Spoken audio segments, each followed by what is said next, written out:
আজকে ভাতের মেনু হচ্ছে দুপুরে গরম গরম ভাত,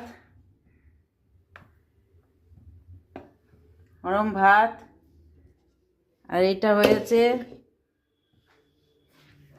এটা পই মটুরির তরকারি, মূলো, শিম, বেগুন আর আলু আর চিংড়ি মাছ দিয়ে পই মটুরির তরকারি। আর এখানে আছে চিকেন কষা, দই টই দিয়ে চিকেন কষা করেছি। দেখুন চিকেনটা কত সুন্দর হয়েছে।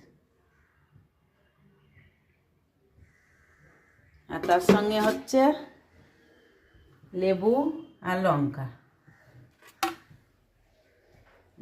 লেবু লঙ্কা, ভাত, পই মটুরির তরকারিটা দেখুন কত সুন্দর রংটা হয়েছে। আর চিকেন কষা, ঝাল ঝাল করে চিকেন কষা। এই হচ্ছে আজকের মেনু।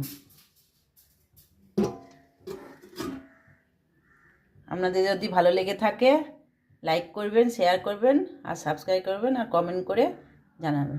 Thank you.